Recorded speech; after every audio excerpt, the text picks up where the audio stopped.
Assalamualaikum warahmatullahi wabarakatuh.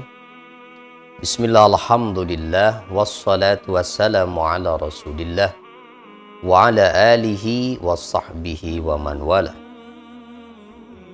Kita lanjutkan kembali sahabat, masih membahas tentang ciri orang-orang yang diterima amal ibadahnya, di mana yang sudah kita bahas itu yang pertama adalah tidak kembali pada perbuatan dosa setelah melakukan ketaatan. Yang kedua, ada rasa takut di hatinya bahwa ibadahnya tidak diterima. Yang ketiga, mendapatkan taufik untuk melakukan berbagai amal soleh lainnya. Yang keempat, menganggap sedikit atau kecil amal yang sudah dilakukan.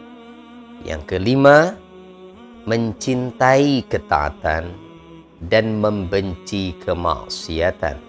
Yang keenam, mencintai orang-orang soleh dan membenci ahli maksiat. Ciri yang ketujuh adalah kasratul istighfar, banyak beristighfar, banyak memohon ampun kepada Allah. Jadi orang yang amal ibadahnya diterima itu justru adalah orang yang sering beristighfar, memohon ampun kepada Allah. Kenapa demikian?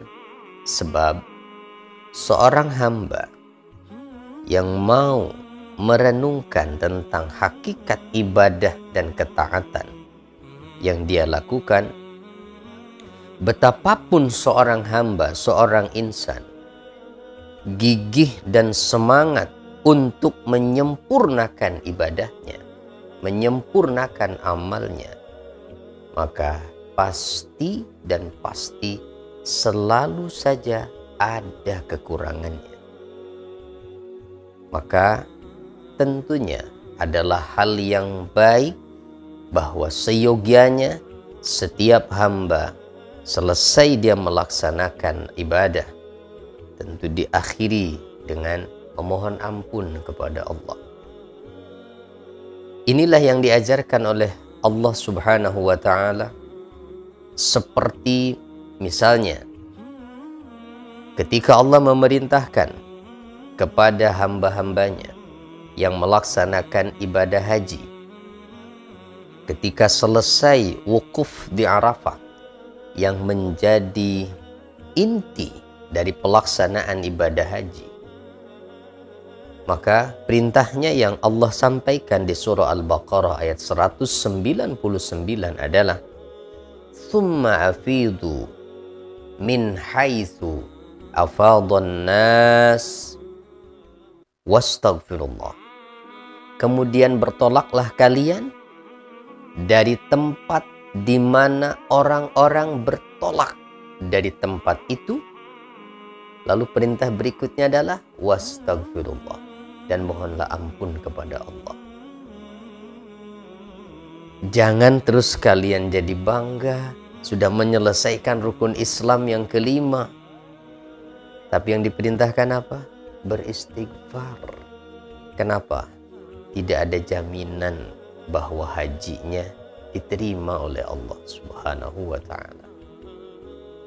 Rasulullah Shallallahu Alaihi Wasallam mengajarkan kepada kita bahwa setiap selesai dari sholat fardu, Rasulullah mengajari kita untuk beristighfar paling tidak 3 kali. Ahlul qiyam, orang-orang yang ahli dalam tahajud, yang mereka gemar ibadah malam, bagaimana mereka mengakhiri waktu malam? Allah menggambarkan kebiasaan mereka di surah Az-Zariyat ayat ke-18, wabil ashari hum yastaghfirun, dan di waktu sahur, di waktu dini hari, mereka orang-orang yang ahli qiyamul lail ini memohon ampun, beristighfar kepada Allah Subhanahu wa ta'ala. Bahkan Allah subhanahu wa ta'ala memerintahkan kepada Rasulnya di akhir-akhir hayatnya, yang tentu seorang nabi, seorang rasul, hidupnya dipenuhi dengan ibadah, hidupnya dimakmurkan dengan jihad fisabilillah. Tapi apa perintah di akhir-akhir hayatnya?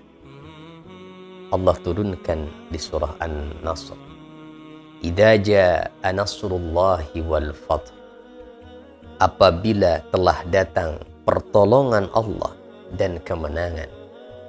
Wa ra'aitan nasa yadkhuluna fi dinillahi afwaja, dan engkau lihat Muhammad, manusia masuk pada agama Allah dengan berbondong-bondong. Lalu perintahnya apa? Fasabbih bihamdi rabbika wastaghfirhu. Maka bertasbihlah, sucikanlah dengan memuji Tuhanmu, wastaghfirhu, dan mohon ampunlah kepadanya.